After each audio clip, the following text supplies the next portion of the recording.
Assalamu alaikum warahmatullahi wabarakatuh. Ashaamar kafuunee kabajamtootaa fi jaalatamtoota hordoftoota chaanaalii Oromoo 360. Akkuma beekamu guyyaa guyyaan yaada haarawaa fi odeeffannoo haarawaa qabadhee isiniif dhiyaadha.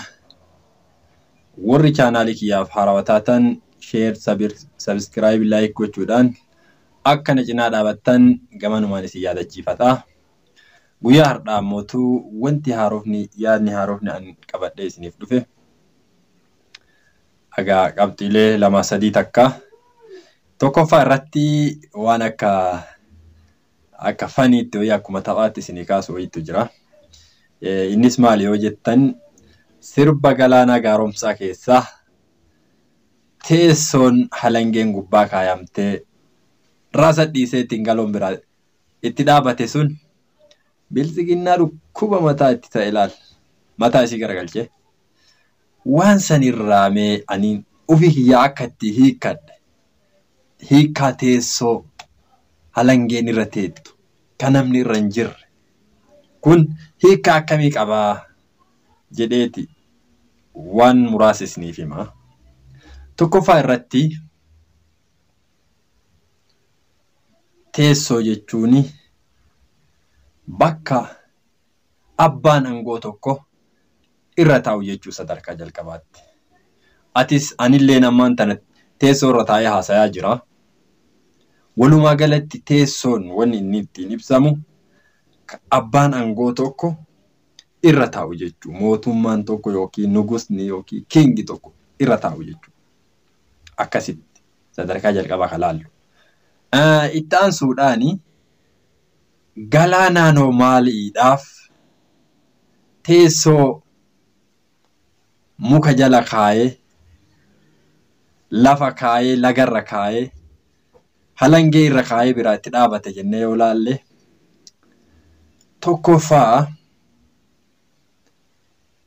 obboleessa keenna qabsaayaa keenna hayyuu keenna weellisaa keenna goota keenna Hacaaluu Hundeessaa atiif gaafii inni gaafatu ta'uu danda'a. Haqi murtiin haqaa Hacaaluuf haa kennamu waan jedhu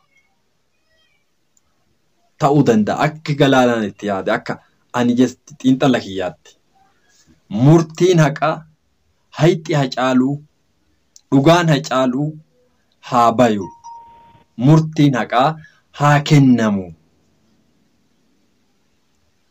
Warri teessoo irra taa'u murtii haqaa haa kennu jechuu ta'uu danda'a jedhee akkasitti yaada. Inni lammataa ammootu warroonnummaan teessoo irra taa'anii ammaan tana aangoo of harkaa qabna jedhan kunniin warra badii malee murtii haqaa tokkollee kennaa hin jirre waan ta'aniif hayxi takka dhugaan takka jara bira waan hin jirre waan ta'eef ummanni kun teessoo irra hin jiru.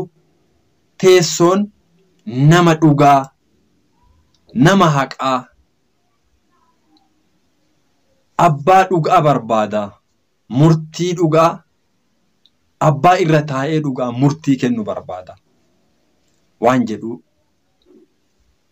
ta'uu ni danda'a. Kabira ammootu qabxiin guddaan amma dhumarratti sadaffaarra isinii himu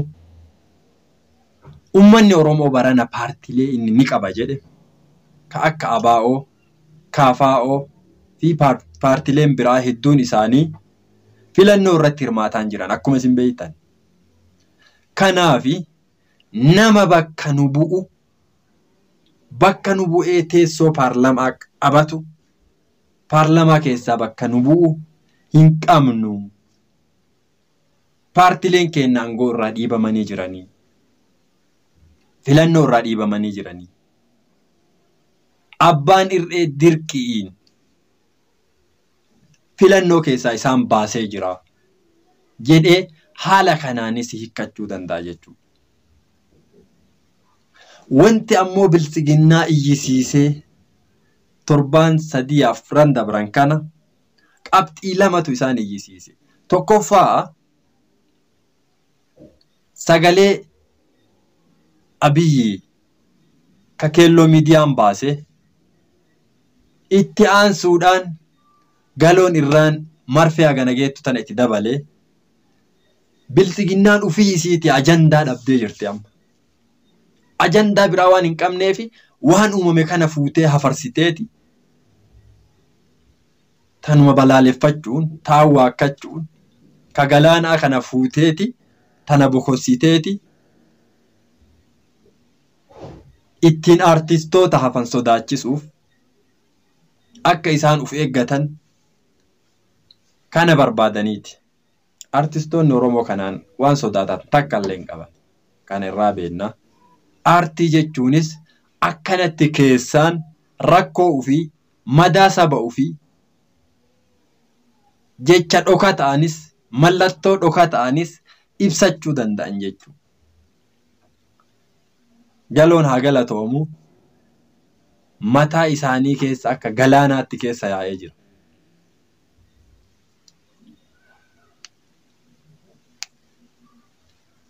Wanti biraa wanti kaasu barbaadu haala taama filannoo jedhanii walii gaggugatan kana magaalota garaagaraa magaalota fakkeenya magaalaa gurguddoo Oromiyaa keessatti qabsoon beekaman magaalaalee jajjabduu keessatti ummata istaadiyeemii yaasan. Ummanni kun akkamitti bahaa yoo jettanii na gaafattanii halkaniin milishaa roondii jedhan sallaal humna hidhate karabbaasanii ummatuma dalagaa ofiitii bobba'u dirqiin walitti qabanii gara istaadiyeemii seenaa. Ammoo isaan kaadiree isaanii miseensa OPDO maal godhan tishartii itti hiranii akka gara faca'anii fiinyaa biluu dachii maraan balleessanii istaadiyeemii ol guutan godhan. Ummanni yoo dhufe dirqiin istaadiyeemii seensisan jaalatee osoo hin taane dirqamee dhaqee fiinyaa isaan achi guuran keessa ta'a. Dhaqeetiin poostarii isaan maxxansan keessa ta'a. Kanuma keessatti bas ummatuma isaaniif qophaa'ee manaa yaa'e fakkeessan. Warra fardaan deemu ammootu qarshii 500 irraa haga qarshii 1000tti kennaniifi fardaan akka garmaamanii isaan dabaalan gochuu jiran. Kun hubatamuu qaba. Ummanni Jawar Mohammed irraa hidhaa jiru. Ummanni Hacaaluu Hundeessaa irraa ajjeefamee madaa san haga amma dhugaa isaa argatee hin fayyin.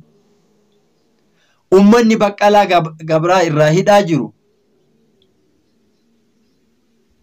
Ummanni Hamzaa Booranaa irraa hidhaa jiru. Ummanni Gammachuu Koloneel Gammachuu Ayyaanaa irraa hidhaa jiru. Ummanni Abdii Raggaasaa irraa hidhaa jiru. Ummanni gaazexeessaan OMN akka Mallasaa Dirribsaa irraa hidhaa jiru.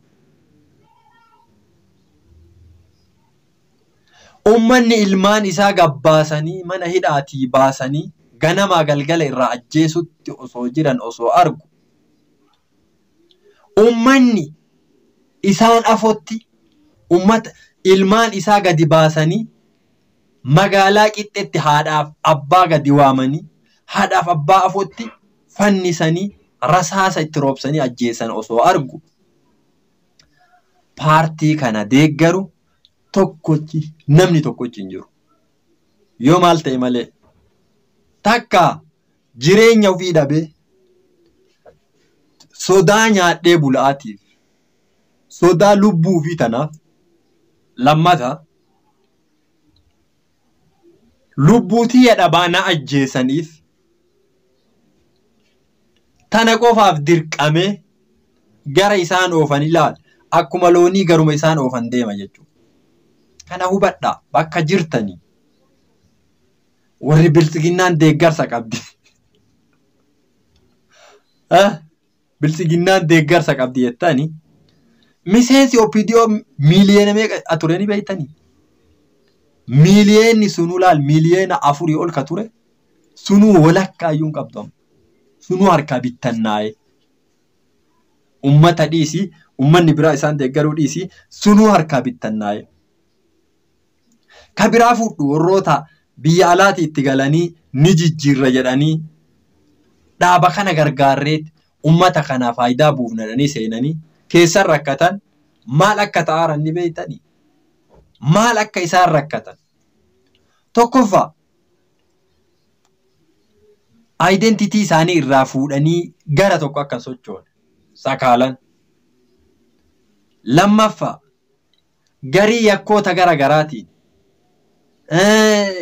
malaammaltummaa gara garaatiin sakaalan. Garii yookiin gabbaasanii ummata arrabsiisanii ummata bira jibbisiisan. Karaa itti ummata achi deebuun dhabe. Rakkate gara gorwallaaleeti akkanumatti ta'a.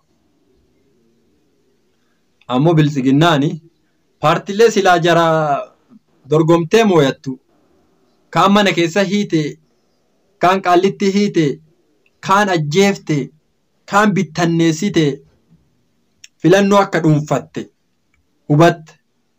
Ammoo waa rakkatte addunyaan guutuun badii jarri oofaa jirtu kan, diraamaa jarri oofaa jirtu kan, duguuggaa sanyii jarri ummata Tigraayii fi ummata Oromoo irra raawwataa jirtu kan itti hubatte.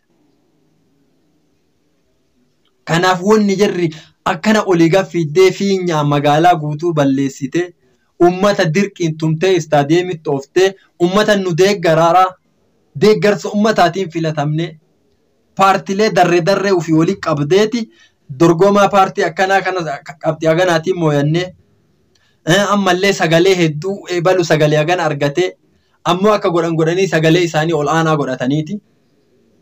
Yookiin paarsantima 70 akkasiin mooyachuuf akka gaaf durii kaan illee konfidensii qabaataniiti 99.9 mooyannee suni hin danda'amtu. Maqaa mootummaa seera qabeessa of godhuudhaaf kaayyoon isaanii. Kana ammoo qeerroon sa'aatii dhumaa irratti daqiiqaa 89 tapha kana jarri ganna meeqa sadi guutuu taphatte kana daqiiqaa 89 irratti harkaa fashalleessuuf dandeettii qaba qeerroon. Yoomillee shakkii irraa hin qabne. Harkaa fashalleessuu bira dabre akka warri hadha paartii bilisiginnaa dibbee dhayu kun akka qorsoo bishaan buuteetti gargar faca'u irra hojjataa jira qeerroon. Kanaafi tokkoon keessanillee abdii murattanii bilisiginnaa jala harkaan qabatina.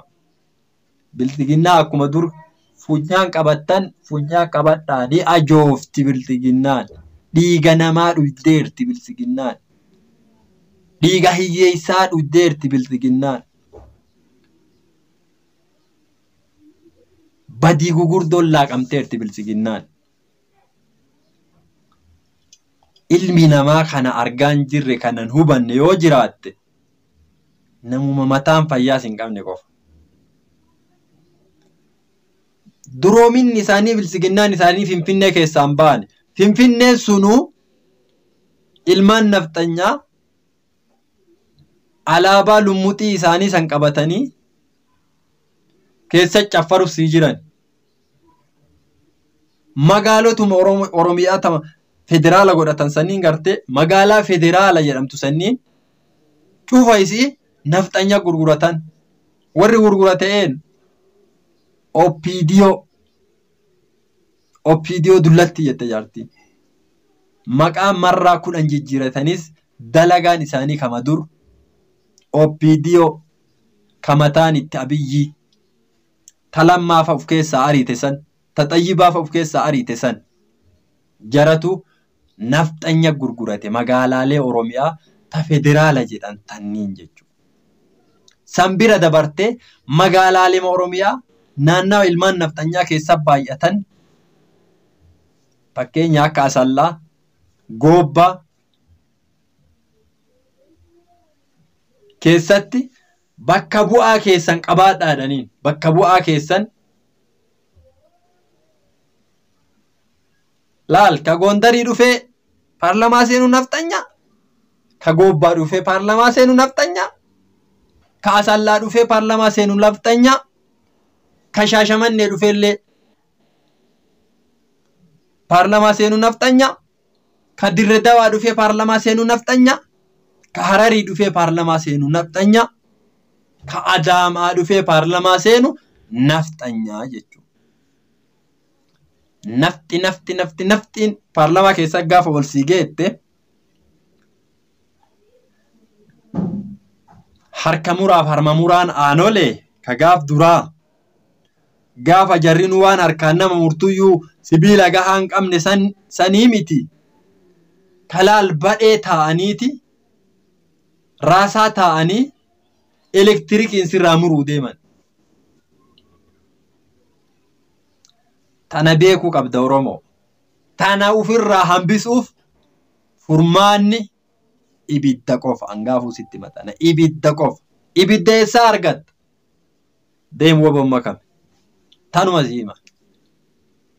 Woboo qofa karaan si baasu. Karaan ittiin Oromoon nafxanyaa waliin jiraachuu dandeettu. Takkaa wal sodaatte, takkaa wal kabajjitee jiraachuu dandeettu. Ibidda qofa. Kana beeki.